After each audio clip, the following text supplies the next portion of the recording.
And welcome inside the Backstage Pass, again powered by the Sports Guys podcast.com. Of course, a new week, a new plethora of shows. That's a good vocabulary word to use there. Here's we're live on the YouTube channel and, of course, at the very website, the Sports Guys podcast.com, presented by our friends over at Bangtail Whiskey and our friends over at Hank Jr. Productions. Check those sponsors out that make the show possible. Here, back in the saddle with Nick Canizales here, always on the podcast, and pleased to welcome in. He's a New York Times best-selling author.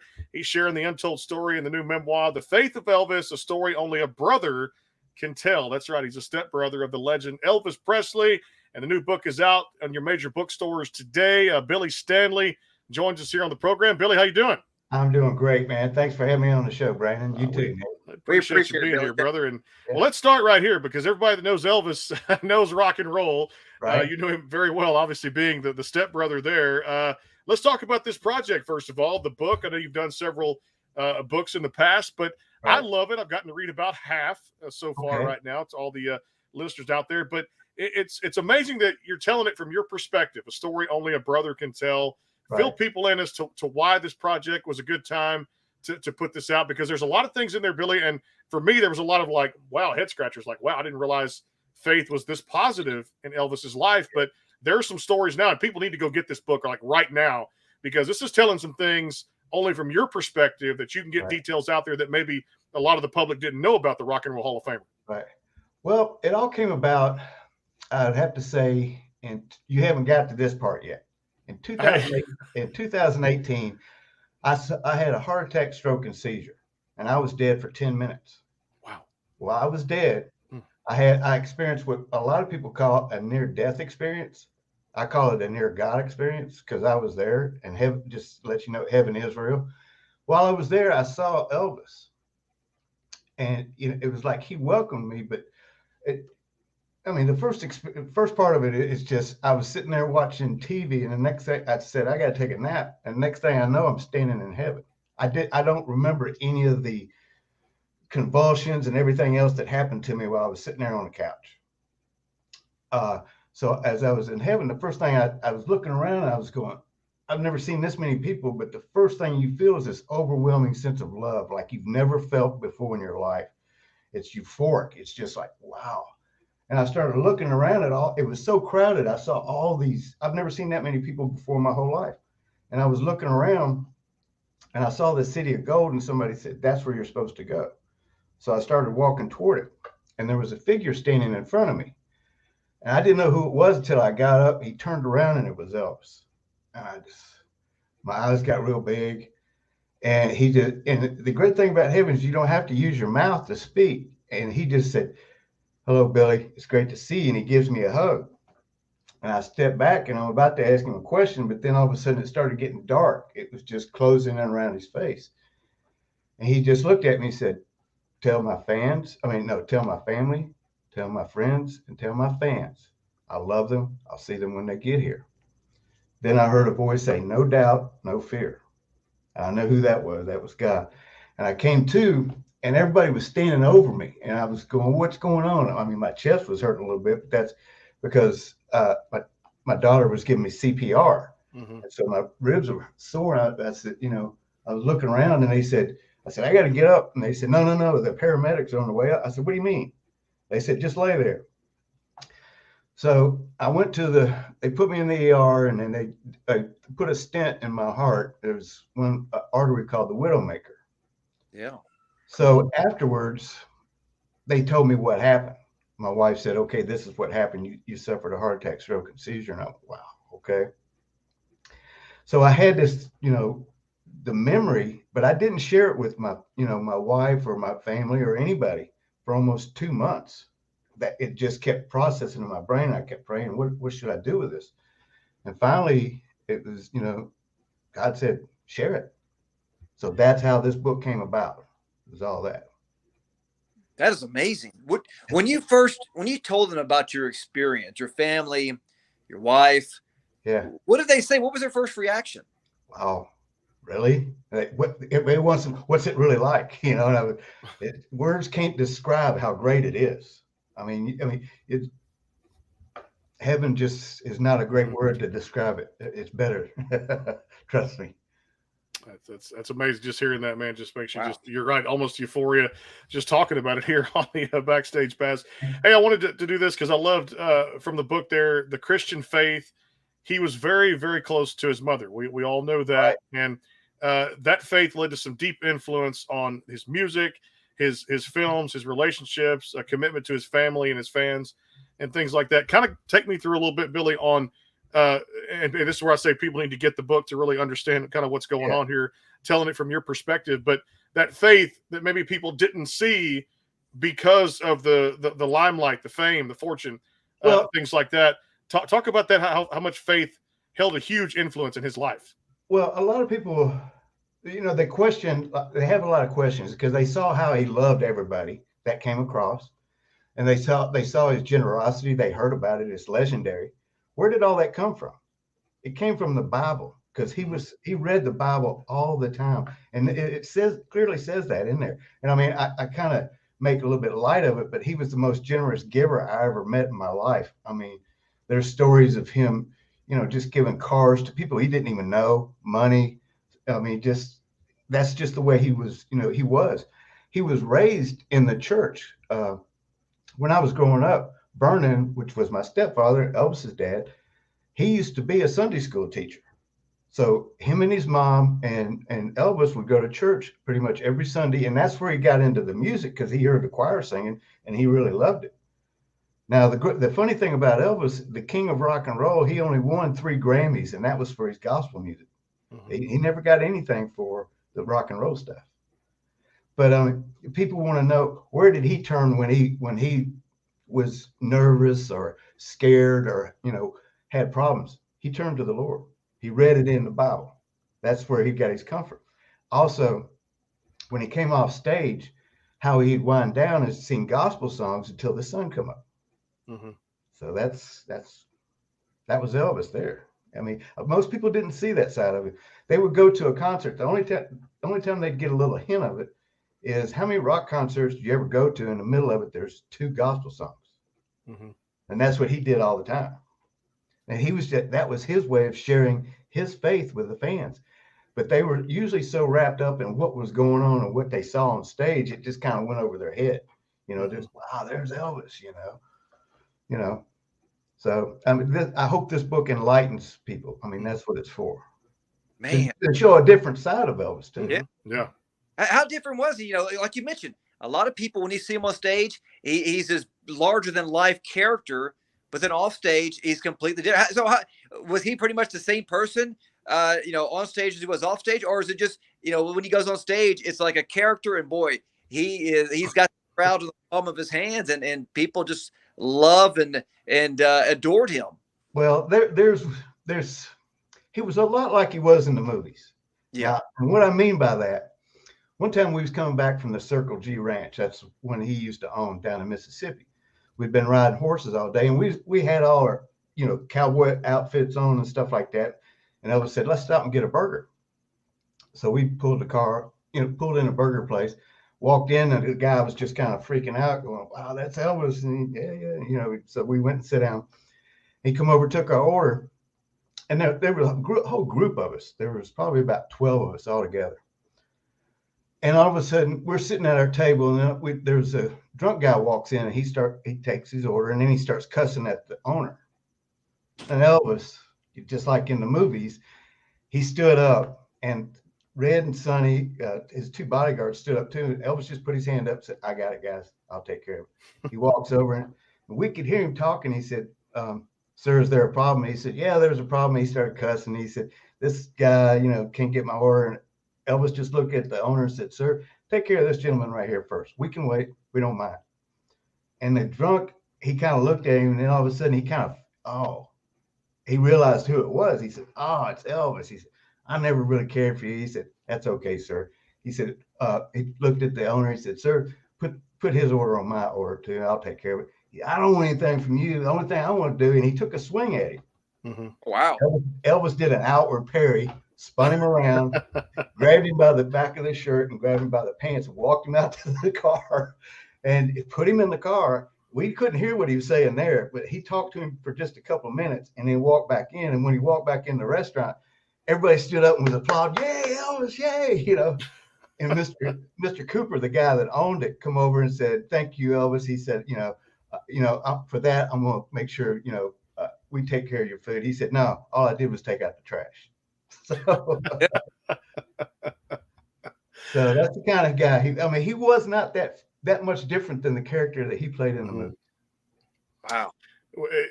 Empowering stories again. Billy Stanley here on the Backstage Pass. Go check out the book there, The Faith of Elvis, across all the bookstores, major bookstores out there. Amazon, A Story Only a Brother Can Tell.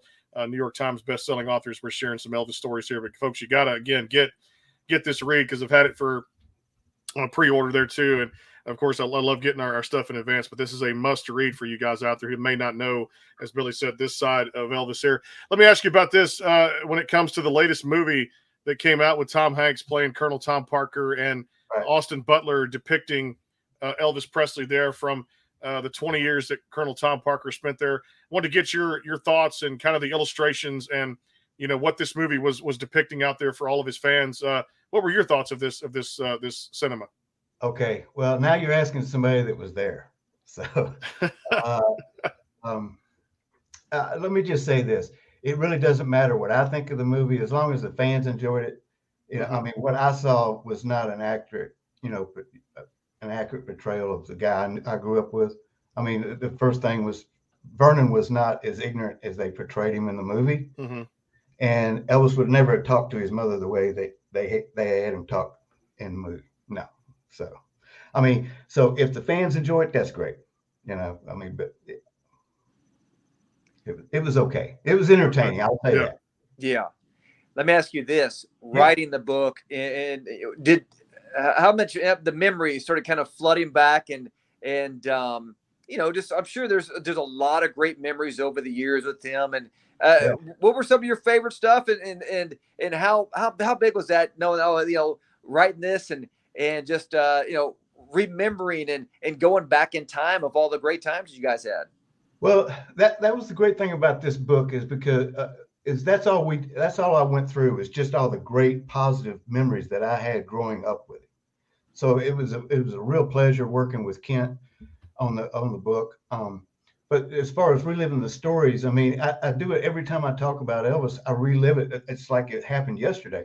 Like the time we saw a homeless man just walking down the street, and I was riding with Elvis, and I had his wallet, and when he saw the homeless man, he made a U-turn and pulled, was going to pull up. And before we got to him, he said, "Hand me that money in my wallet, Billy."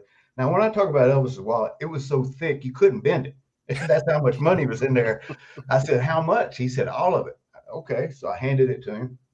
He tucks it down between his legs, and he pulls up and rolls the window down, and the gentleman looks and sees it's Elvis. "Mr. Presley," and he starts going off and say, "Man, I've been a big fan of yours ever since, the 50s. He said, "At one point I had all your records. I've seen all your movies." And Elvis said, "Okay, thank you, sir." He said, "Now let's talk a little bit about you." And he kind of surprised that Elvis wanted to talk about him. And Elvis said, "So tell me what's going on in your life right now."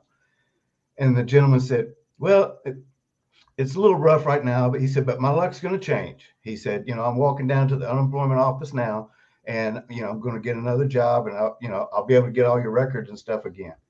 And Elvis just looked at him, shook his head, and started to shake his hand. And when he did, he had the money in it. And the gentleman shook his hand, and he took and looked at the money. He couldn't believe how much was there at first. And he said, "No, Mr. Presley." He said, "No." I said, "Call me Elvis." So he said, "I can't take this." And he said, "Sir, today your luck has changed." He said, "This is my way of repaying you for listening to all those records and seeing all those silly movies." And he said, "Please take this, and I hope it helps." And he looked at Elvis, and he had a tear in his eye. He started crying. He said, "God bless you, Mr. Presley." Elvis looked at him and said, "Sir, he already has." And I'm sitting there crying like a little baby, because this kind of generosity people has never seen before. And I said, "Wow, Elvis." He looked at me and he said, "Billy, what's the use of having it if you can't share it with people that need it?" Wow. That's just the way he was. The big heart giving. Right. Yeah, you're breaking up a little bit, Nick. I cut maybe 2 or 3 words. I was saying this shows you what type of heart he has. He's got a huge heart and acts of service and wants to help everybody. Mm-hmm. Yeah. Well, he also had a sense of humor. Now, when I share this story, I always have to think back about the circumstances of this. He loved football. So, and if we weren't playing, then we'd be outside throwing the football. Well, one day we decided to do it out in the front of the house. So he says, "Go long, Billy." So I take off, and I'm looking back, and I'm going. I see the ball, and I'm going, "Oh man, this is going to look so great." Just as my hand's about to touch it, I run right into a tree. Bam, knocks me back, and I'm laying on the ground. I'm looking up. I didn't know you could see stars in the daytime, but I saw them. Wow. So I was laying there just going, oh, and all I heard was this laughter going on in the background. But Elvis and all the guys, I leaned up just a little bit and turned my head, and I saw Elvis. He was laughing so hard, he was almost on the ground laughing. And the guys were too. And I just kind of laid back down for a second. And then finally, I laid there for a few seconds, and he come running up to me. And he was looking over me. I'm looking up at him. He said, "You okay?" I said, "I think so." And as soon as I said that, he broke out again. And so I got up, and then, as we was walking back toward the house, he just said, "Are you sure you're okay?" I said, Yeah, I'm fine. I said, "Just rung my bell. That was it. I'll be all right." And he started laughing again. We got to the steps, and he started laughing again. He said, "Please stop." So I had to, and then I had to say, "Did you see that tree before I did, or did you do that on purpose?" "No, I didn't. I wouldn't do that, Billy." "Okay, yeah, right." We talk so much about the faith, and it shows in this book. But I think one of the best things that I can remember, and you made this pretty clear, that Bible was so synonymous to him, Billy. You guys took that to hotels, his concerts, things like that, because he wouldn't do anything without having. If that Bible wasn't there, it's like you can't have a hot dog without ketchup and mustard, at least in my book of things, right there. But I'll say this: when it comes to that being synonymous with him, talk about just how important that book was for him and his faith, and you made that clear in the book you just put out today. It went everywhere with him. I mean, he had one Bible that he just carried everywhere, and I worked for him for about a year and a half, and that was one of my duties, was to carry that Bible and make sure it was sitting next to his bed. I mean, that Bible better be sitting there real close. If not, somebody's going to answer for it, and it wasn't going to be me. I made sure that Bible was there. I mean, but he read it almost every day. It was a daily thing with him. I mean, even the last time I spoke with him on August 14th, when we got finished, that's what he said he was going to go do, was read the Bible when we got finished talking. But I mean, he took it everywhere with him. And I mean, to look inside it, you would think, oh my goodness, because he would underline stuff and highlight and make little notes and stuff like that. I'd never seen a Bible like that before. And, the guy was my surrogate Sunday school teacher. I mean, he'd get so wrapped up in reading stuff from the Bible to us that he would even act out the part. It was like, wow, this guy. And I mean, I've seen him, the king of rock and roll. I've seen him get on his knees and pray. Now, he didn't pray for himself in front of me. He prayed for other people. I mean, for the world. Every day he prayed for the world. I mean, that kind of touches my heart, is how much he loved everybody. Wow, unbelievable. Wow. I love the story. We're going to take a quick timeout, get a word in for our sponsors here. We're coming back more with Billy Stanley, of course, the book again. The Faith of Elvis, a story only a brother can tell. And it's exactly right. New York Times bestselling author Billy Stanley, along with Kent Sanders. It's a very powerful, unique tribute to Elvis Presley, the faith of Elvis out there. We're coming back, a word from Bangtail Whiskey. Guys, you can get this great book out there, all the major bookstores, Amazon, Target, Barnes & Noble. I believe, yes, if you're Amazon, if you get it worldwide, somebody was asking, tuning in from Australia, Jan, you can even get it World Wide Web. That's what it's out there for. Check out Amazon out there and just put the title in. And, of course, it came out today, October 4th, across all those main platforms, wherever books are sold.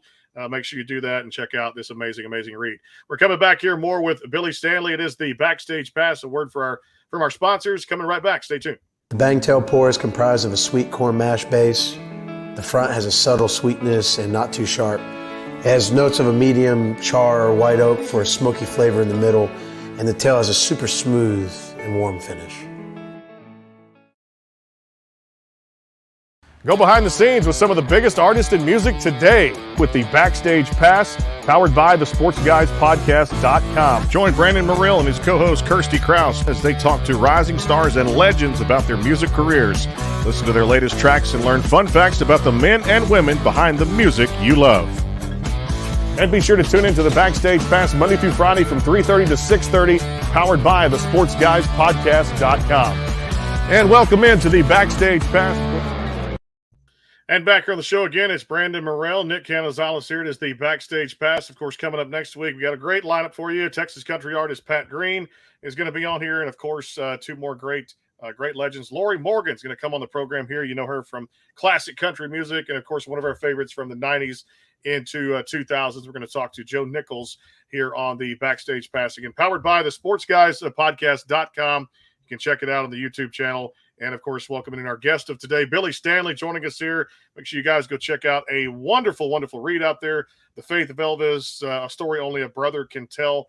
New York Times best-selling author. It's a great, great side of Elvis you guys may not know, but, of course, get to know him more, the man of faith and the man of God out there, and he cared a lot about people with a great heart out there. Billy, kind enough to join us here. Hey, let me ask you about this. I'm going to have a little fun with this because I know in the book, too, the experiences of course, him filming movies and stories about, the leading ladies who acted beside him and dating advice. But I wanted to ask you about this. I know there's a little bit of gentle discipline here about two of the brothers. Did this occur with a blue light pulling over cars and as part of this too, to pick up women? I know there's a little gentle discipline in that too, but I'm not giving away too much here. But as much of this without giving away too much in the great read it is. Tell me a little bit about this. This was fun. Yeah, I think I turned just as red as Nick's shirt there. We were teenagers. I mean, and growing up with Elvis, I mean, my brother Rick and I were riding around Memphis, and we was trying to think of what would be a cool way to meet some girls and stuff. And so in his Lincoln, he had a blue light. So I looked down at that. I said, well, we could pull some over. And so we did that for a little while. And, then we went back to Graceland. And when we got back to Graceland, Elvis, I guess he timed it just right because he came down the stairs just as we were walking in. He probably saw us pull through the gate. And then he said, okay, I need to see you two up in my room right now. We looked at each other. Uh-oh, what'd we do? So we went upstairs. He said, I just got a call from the police department that there was two young guys pulling women over here in Memphis with my blue light in my car. And we just went, yeah, well, we're not going to lie to you. Yes, that was us. And he got real serious for a second. He said, did you think about what could have happened? And we went, what do you mean? He said, what if you pulled over the wrong person? They could have shot you dead right there. And we didn't think of that, and he said, well, think about it for a minute. And we started, my brother Rick and I just looking and said, yeah, well, we never thought about that, Elvis. We promise we'll never do it again. He said, okay, that's what I wanted to hear. And as we was leaving, he said, okay. He said, so is this ever going to happen? No, we promise we'll never touch it again. He said, okay. So he started walking with us toward his door. He said, okay, you boys can go now. He walked us to the door and he said, I got to ask one thing now. We said, yeah, what's that? He said, did you meet any good looking ones? Hey, did you? I said, but they all kind of laughed at us. He said, well, and there was a show back in the 70s called Starsky and Hutch. He said, he said, you two, Starsky and Much. So he said, that's probably why they just look at you two, I said, yeah, well, and that was it. So, and I mean, but he got the point across to us where we realized, I mean, that was the great thing about Elvis when we were growing up with him. If we did wrong and stuff, he would talk to it. He didn't believe in hitting you. No, he would talk to you. So you realize once that little light came on inside your head that you did wrong, then that was as far as he had to take it. Then once you realize you did wrong, then okay, I don't have to go any further with this. And that's the way he, raised us. Teaching you life lessons. That's exactly. Yeah. Teaching life. We didn't fear him. We had no fear for him. So, like a parent, because he was more like a father figure to us than anything else. But we didn't fear him, but we knew that when he talked to us and, we listened to him, not like most people growing up, when you're listening to your mom and dad, it goes in this here, out that here. Okay, yeah, okay, sure, I'll do it. No. But when he did it, we listened. Mm-hmm. God, I loved all looking at your pictures for Christmas time, your car at Graceland, and just all the family photos growing up, and then with you guys at Elvis and Priscilla's reception. What was that like? Oh, that was fun. We didn't get to go to the wedding because it was kind of a quick setup. So they had the wedding reception for all those that couldn't attend the wedding in Memphis. So we were there, and there's some home movies on YouTube of that night. I mean, us doing the photo and stuff like that. But it was kind of neat. We was all dressed up and got to, it was a big family affair. Now, when I say family affair, that means all the employees and all of his friends. He considered all of them like family too, and treated them that way. So we had a great time. I think Vernon had the best time. He got into these things called rum balls. I think they were made of real rum too. He was dancing with everybody. It's good stuff. I love that too. Hey, I wanted to ask you about this because we've seen all the documentaries and former movies, not just the one that just came out this year, portray this too. But I wanted to ask you about this because I'm sure he probably shared some stories with you on the inside. But we all know he struggled with addiction. The residency out in Vegas, we saw that with what went on at the hotel. Making gobs of money too. But at some point, this had an effect on his health, and we saw the weight gain, things like this. What was, I guess, something that he shared with you, or kind of an inside story of kind of why addiction took over the rock and roll scene? Was it a peer pressure thing? Was it something outside of that? Tell us what you can, just based on the addiction side, and why that was so tough that he couldn't wean that off. Well, I mean, everybody pretty much talked to him about it. I mean, I made one attempt when I was probably about 21 years old. It said something to him about it, 22. And that was about 2 years before he passed away. Mm-hmm. And when I said, do you think maybe some of this stuff might be the cause of some of the problems? He looked at me and said, Billy, do you think I got to where I'm at today by listening to what other people tell me? He said, there's nobody. He said, look at where I'm at right now, as far as what his music career and what everything else he did. He said, do you think I got here by listening to what other people tell me? He said, I've got control over this. And I mean, who am I? I'm 22 years old. Everything he told me came true, I mean, I believed him. So when he said that, I said, okay, I'll never say anything else about it again. And that was it. I mean, I'm just 21, 22-year-old kid talking to this guy. No. So, I mean, he when he said that to me, I took it that he knew what he was doing.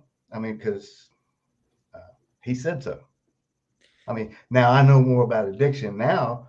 Mm-hmm. I went through it myself. So, I wish I would have, said some more stuff about it. Mm-hmm. But, that's the thing great thing about this book, we don't cover any of that stuff because that horse has been beat to death. Okay. Yeah. Ever since he's passed away, that's pretty much all you hear is he did this, he did this, he did this. Mm-hmm. Well, let's talk about the good things he did. Okay. Yeah. And that's why I'm here. So, I don't mind answering that question, but, there's not a whole lot I could, Yeah, I got you. Yeah. I mean, once Elvis made up his mind and that was it. Mm-hmm. So you mentioned about, the reception and a lot of employees and friends were like family. Well, why was that so important, for him to see him like that, to see him like their own, cousins or brothers or sisters? Right. Is it just because, he was, I guess, all of you guys, all of them are maybe there with them for so much that, like most of us, most of our friends, I consider them family myself. So it's kind of almost like that. Well, no, with Elvis, he took it to heart when it says you're supposed to love everybody in this world. Love them as your brother and sister. He took that he had the faith of a child. Mm-hmm. So when he read that, he wasn't just, he didn't walk the walk. He talked the talk. I mean, it was, when it says love everybody, he did. He loved everybody in the world, even if they didn't agree with him or he didn't agree with them or whatever. There was no word hate in his vocabulary. He said that word right there in itself is worse than any cuss word ever put out, because that is the exact opposite of love. And he was all about love. Love everybody, and be quick to forgive. And, don't look at a person's outside or anything. Look at their heart. Look at that. That's what you look at. Just because somebody gives you a bad answer or something, you're not supposed to get mad. When did it become all of a sudden okay to hate somebody just because they don't agree with you? That's not right. You listen to what they got to say, and if you disagree, just say, okay, we agree to disagree, and that's it. But you don't hate anybody for that just because they disagree with you. That's the craziest thing I've ever heard in my life. And that's what he was all about. There was plenty of things we didn't see eye to eye on. But some of the music I listened to, it was a little bit harder than what he liked, but he didn't condemn me for it. Mm-hmm. You don't do it. You don't do that with anybody. So, yeah. Hey, as part of his road crew for several years, was there a favorite place to have? Of course, he played worldwide, no doubt about that. And I remember my mom was telling me about coming down to play the eighth wonder of the world in the Houston Astrodome down here, where the Astros used to call it the ballpark since 1965 to 1999. But right. Was there a stage in your travels with him, being a part of the road crew, that he just enjoyed going to this city and stepping on this particular stage? He liked all the stages for one reason. Is that way he could be in front of all of his fans. He loved those fans the love he had for them. A lot of people have written in the past that, they think Elvis was unlucky at love. No, he wasn't. The one love affair that never failed him was the love he had for his fans. And they've stood by him ever since. And I've never seen anything like this. Elvis never thought he'd be remembered when he passed. He wouldn't think like what's going on with Graceland and, the new movie and all that stuff. No, he thought that nobody even remember who he was. So, it's a miracle, really. Especially, the way these people love on him. And the great thing about, in this book is I explained to them, he loved you just as much as you loved him. Mm-hmm. So, damn. I'm going to piggyback from Brandon and talk about on the road a little bit. What was some of your routines? What did you guys like to do? Is when you got to a city early enough? What did you guys go eat? Did you guys go? What did you guys go do to kind of waste a little bit of time before the big show that night? Well, there was one time I just started working for Elvis, and we were in Vegas. So when I say Vegas, we were there for 1 month, and it's 2 shows a night. It was my turn to wake him up. It was my shift. Now, Rick and David, my younger brothers, had been working for Elvis for quite a bit longer than I had. And I went in and tried to wake him up. I said, I came back out. I said, he's not waking up, guys. What do I do? And they just looking at me, come on, man, we helped you get a job working for Elvis, and now we got to do your job for you. And I said, well, come on, help me. And they, okay, rookie, they're gonna give the older brother a hard time. So they said, okay, we'll go with you. So we walk into Elvis's suite. He's still laying there, they walk up, shake him, Elvis, get up. He wouldn't respond. I said, I've already done that, guys. Okay. So we're standing there, and my brother Rick is standing over here, and there's a vase where where ice water was, but all the ice had melted. It was just water in the vase. So Rick looks at it, and he looks at me and David and said, if I do it, and we said, well, if you do it, we're all in it with you. So he picks up the vase and throws it on Elvis. As soon as that water hit him, he come off that bed like a panther. He was on us. He tackled all 3 of us at one time, and we're all on the floor just, and broke into a big wrestling match. And so that lasted for about 10 or 15 minutes until some of the guys heard us, and they come running in. They didn't know what was going on, and they saw us all laying on the floor. And when they come running in, we start laughing at them. And so, we laid there and laughed for about another 5 minutes. But that was just a way to break up the monotony of 30 shows. Well, actually 2 shows a night for 30 days. That right there will wear you out. So. Especially in Vegas. Yeah, Vegas, The town that never sleeps. I guess there are at least one of them too, like New York City too as well. Again, the new title's out there. It's The Faith of Elvis, a storyline that brother can tell. It's New York Times best-selling author Billy Stanley here on the Backstage Pass. Make sure you guys go check out and order the book now out there. Great, beautiful picture, great artwork. I commend you guys for the the cover too, Billy, of just a great picture of him and the suit and tie looking down with that kind of that faded, that bright background of that dark black and kind of gray colors. A beautiful, beautiful artwork. So that just again commend you on a great read, and folks, go check it out. Of course, across major bookstores and digital copies. Order your hard copy out there through Target and Barnes and Noble. Amazon is where I found it earlier today too. Today was the release date, so make sure you guys go get a great read out there and get a side of Elvis that you have never ever experienced before, and it will definitely be an eye opener. As if Billy hadn't given you one today on the podcast, it'll definitely be an eye opener when you read those very words on a story only a brother can tell. Hey, we're gonna have a little fun here, do a little rapid fire, and we're gonna do a little sports talk because anybody knows this knows it's a grand slam of sports and music too. I want to ask you about this iRacing. You talked about this a little bit before the show. We were chatting a little bit. Tell everybody kind of what goes into this. I know this is getting big out there too, which is and probably has been big over the last few years. You picked up a sponsor too for you too. Talk about your involvement in iRacing. Yeah, I've been doing it now for about 3 years, and when all this came about right after I had my heart attack, stroke, and seizure. My doctor said, "Okay, you got to retire." I mean, I was 65 when that happened, so you got to retire. And I said, "Well, I can't just sit around and watch TV, so I got to find something to do." So I did some research about iRacing. It's internet racing. And remember when the pandemic, they had the NASCAR guys doing it? Mm-hmm. Well, that's what I race. I got my own team, which is called Hound Dog Racing. And we've got a league that we race every Saturday night. And all of our races are broadcast. It's called the Graceland, little G, Graceland Shootout Series. And we run for points, and everybody gets trophies at the end of the season and stuff like that. I run the number 8 car, and I got a TCB on my hood, and it's it's a lot of fun. I race with a bunch of cool guys, Sudden Death, my teammate Randy Bledsoe, Flying Brian, Kruns, Philip Temples, all these guys. I mean, great bunch of drivers, and I mean, it's if you was sit back and watch it, it's so realistic. I mean, we got a lot of fans now watching it.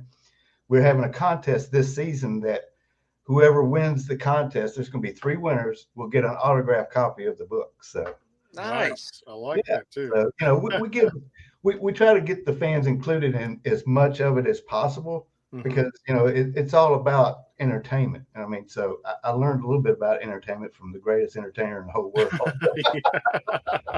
There's no doubt about that. No doubt about that. There. Yes. Hey, Billy, how often do you guys race, and where can fans go to watch you guys? We race every Saturday night, and it starts at 5:30 Central Standard Time. They can catch us on YouTube, or they can go to the Hound Dog Racing page on Facebook, or like I said, the Graceland Shootout page on Facebook, and they can watch there. And because we broadcast our races there on YouTube every Saturday night, and they can be a part of this. I mean, we encourage them to be a part of it. Love that tune, good stuff. All right, let me ask you about this, because I know the baseball playoffs are about to start here, and I know who Nick and I have our eye on to win a World Series championship, and that being the Houston Astros, because we're such lifelong fans of those. Whether it be baseball, football, or basketball, do you have your teams, Billy, that you root for in professional sports? Well, yeah. I mean, round ball was not a sport that Elvis really particularly cared. When I say round ball, I'm talking about baseball and basketball. Now, football, Elvis said this: football is a gift from God. So now, if he was allowed today, he'd be all over this fantasy football. I mean, I'm in a couple of leagues. I mean, I could probably pretty much tell you his fantasy football team would be. I mean, this is okay. Running back would be Jim Brown. Quarterback would be, let's see, Joe Namath. Wide receivers, Lynn Swan, and tight end Kellen Winslow. Okay, yeah. I mean, his team. We'd sit and watch football. That's why he had 3 TVs down in his basement, is so he could watch all the football. I mean, before NFL Red Zone, he had 3 TVs in the wall so he could watch all the games at one time. He loved that game. I mean, we played, and I mean, when he would play in LA in the 60s, he would have some of the LA Rams come out and play with him. Ricky Nelson and some other stars would come out. Let's see, who's that? Bob Conrad played with him, Wild Wild West. you know. But I remember growing up with him, and I'd always sit and watch, and we kept saying, "When can we play? When can?" He said, "A few more pounds, a few more pounds." And when we finally got old enough, he said, "Okay." So the first play, he lines up against me and David, my youngest brother. Now, when I say youngest brother, this guy is big. I mean, he is so big. Elvis, even when David was just a kid, he called him McGilla Gorilla because that's how big he was. He was just super big. And so Elvis lines up on me and David, and we're just kind of looking at, you know, it's supposed to be touch, but, you know, blocking and everything else is, you know. So as soon as I snapped the ball, he blasts me and David both. I mean, he knocks us on our backs, and he's walking past, you know, after he got to the quarterback, he comes walking past us, laughing, looking down at us. And so me and David get up. Now we're playing organized football ourselves, you know. So I think I was in the 7th grade at this time. So David was playing for YMCA and Rick was playing also. So David and I look at each other, and we said, "Okay." I said, "This time let's submarine him when he comes in, okay?" I said, "I'll take him low and you hit him high." He said, "Okay." So I snapped the ball, and that's what we did. He got up. He just looked at us. He said, "Okay." He said, "I'm glad to see you guys are not only can take it, but willing to dish it out too. Hey, you know how to play this game, you know, so let's do it." That's respect right there. Hey, Billy, let me ask you this. Yeah. If Elvis was not an entertainer, what other occupation would he have been? What else did he like, you know, outside of entertaining? That's hard to say because, I mean, that's basically all he really liked was singing. I mean, you know, if he wouldn't have been rock and roll, he'd probably been a gospel singer because, I mean, that's something that was so close to his heart, the gospel music. I mean, it's like I tell people, you know, how many rock concerts you go to, and all of a sudden in the middle of it, there's 2 gospel songs put out there, you know. So, and phenomenal gospel songs too. Yeah, I mean, he only won 3 Grammys, and that was for his, you know, gospel stuff. Nothing for rock and roll. So I don't understand that. That's hard to believe. Yeah. But I mean, I do challenge everybody, especially now that the book is out. Listen to your favorite Elvis song, and then go put on any gospel song that he did, and listen. You'll tell the difference. You'll hear that. You'll know exactly where his heart and soul was. I mean, because he put it in every song he ever did. Don't get me wrong, but there's something special about the gospel music. Yeah, it was another bracket for him, another kind of level that he took it up to when he sang gospel music. My mother used to tell me stories back then when she saw him live, and of course, all the programs she listened to, movies and things that she watched. Yeah, what's that? She did. She did see him live. She did. Yep. Where? She was. I want to say they caught that with my dad when they first got married, and he played probably in the 60s, or before they got married, I should say. They got married in 76. So I want to say in the Astrodome is where they saw him. Yeah, when he played the Dome. I was there in 1969 when he performed there. Mm-hmm. But it was so big, you know. I mean, we couldn't even see him. He was right there. All you see is this little thing out there in the middle of it. They saw him too, no doubt. And it was one of those things. Let me ask you about this one real quick. As far as your fun time, of course, putting out the book today. But what does Billy Stanley still like to do for fun today? Like some hobbies? Well, like I said, the iRacing thing. I do that, and I keep up with. I do fantasy football. I like to play tennis every now and then if I get somebody to play with me. You know, I love that. I mean, I'm 69 years old, so I'm not McEnroe anymore. So of course I never was, but you know, I love to get out there and play.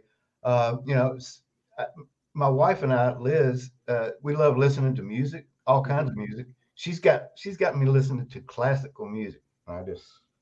That's true love right there, because I'm not but every now and then I'll hear it, you know, I'll be doing something and then I hear it and I'll walk, oh, who's this? And, oh, that's Mozart, you know. Oh, okay. So she got me listening to that. Hey, that's true love, like you mentioned right there. Yeah. Hey, let me ask, what's the favorite thing to cook? What's your favorite thing to cook in the kitchen? I'm not a cook. You know, but I can cook eggs. You know, if my wife isn't feeling good, I'll cook her eggs. But now she is the best cook in the whole world, because I can take her to any restaurant and go, wow, this tastes so good. Next thing I know, next week she's cooked it and it tastes better than what it did at the restaurant. Maybe, good grief, I'm gonna get so fat, you know. Well, you go play tennis or something. Okay. Good cook. Oh, Yeah. she probably. Well, here's the thing about this.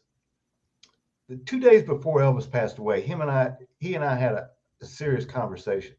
And I asked him one day, you know, when we were sitting there, I said, do you ever think I'll find love? Because, you know, I said, I'm not having really any luck at this. And as soon as I said that, I realized who I was talking to. And then he told me, he said, Billy, he said, when you look for love, you'll never find it. It's going to come at you when you least expect it. And it's going to turn your world completely upside down. And as he was sitting there saying that, I started to realize, I said, man, I wonder if, you know, he ever, and I said, were you ever really in love? He said, only twice, Billy. And I was going to sit there and I was going to start guessing, you know, okay, well, Priscilla or Linda. He said, don't even bother to guess, Billy. He said, because you don't know who they are. He said, but don't do like I did and mess it up. Mm-hmm. He said, when it hits you, you know, stay with it, give it everything you've got. And that's what happened shortly after Elvis passed away. I met Liz. Wow. That's my wife now. And then, but when Elvis passed away, my life went into a downward spiral. I didn't know how to grieve. So I turned to the only thing I knew, which was alcohol and drugs. And I couldn't take Liz with me on that journey. So she and I broke up after 2 years. And then we just went through life. And then my mom passed away in 2013. And shortly after she passed away, Liz calls me. And I heard, as soon as I heard that voice, I knew who it was. I looked up, I said, thank you, God. I know what this means now. Mm-hmm. And I came to Memphis. I was living in Nashville at the time. So I came down to see her just to see if the feelings were there, because I felt it, you know, when I was talking to her. Okay, guys, I'm getting a little choked up here. As soon as I saw her, it was like we never left. Mm-hmm. And I mean, and we've been together ever since. We got married, and you know, when they say live happily ever after, that's what we're doing right now. The best years of my life right now is being with her. Mm-hmm. She is an angel. Awesome. That's well said. I mean, there's nothing more I can say on that too. People know me; I'm long-winded, but that's well said right there from one of the greats out there. Hey, I'm going to go all the way to one of our listeners over in Australia. Billy, she tunes into the show. Jan just does an amazing job over there. She's an aspiring artist and has also worked. She wanted to share this story here. I'll put it up on the screen. She said, I just found out recently after the passing of our Aussie, Olivia Newton-John, that Elvis met her and loved her singing. So he recorded Let Me Be There on a country album. That really meant a lot to me to think that he thought so much of a young Aussie girl and her talent. I just love that story. So Jan, thank you for sharing that. Yeah. Thank you for, there was a lot. He loved a lot of different entertainers. I mean, one of the great things about, you know, Elvis having 3 younger brothers is he got to listen to, you know, all the music from the 60s and 70s that my brothers and I, we listened to. We turned him on to songs like Steamroller Blues by, what's his name? James Taylor. And he recorded it. So, and, you know, there was one story where I was listening to Leonard Skinner, Freebird, down in his basement. I had a date with me, and I'm playing air guitar, you know, I'm just cranking, you know, during the solos. And I see Elvis, and I kind of stop a little bit. I said, hey, Elvis. And my date said, you're not going to get me with that one. And Elvis says, hey, Billy. She turns around and sees Elvis. He said, who is that? I said, it's a band called Leonard Skinner. And he kind of looks at me real funny. He said, who? I said, it's called Leonard Skinner. I hand him the album cover. It's pronounced Leonard Skinner. He said, play that song for me one more time. I said, okay. So I played it. I'm kind of shocked that he's even interested in it, but he sits there and listens to it, and he's looking at the album cover, and he starts tapping his foot. And then after it's over, he said, you're going to hear a lot about these guys. He said, they're good. I said, thanks, Elvis. And as when he was walking out, he starts singing, if I leave tomorrow, will you still remember me? And when he did, I mean, I get chills in my arms when I say, because remember this scene, because I never heard it before like that. I mean, you hear Elvis just sing that part right there, if I leave tomorrow, will you still remember me? It just, wow. I mean, because like I said, he never thought he would be remembered for anything, you know. So amazing accomplishments. Well, he's remembered for a lot, and of course, the celebration of life goes on and on even after the fact. And we lose loved ones I know every day, but we'll never forget how much they meant to us on our life and us becoming human beings and kind of shaping and molding us to be the next generation that we can be and be the best, because we only get one ride through this life. And I tell you, man, he left his impact on music and entertainment and, of course, his faith. And, guys, it sums it up in this book, The Faith of Elvis, a story only a brother can tell.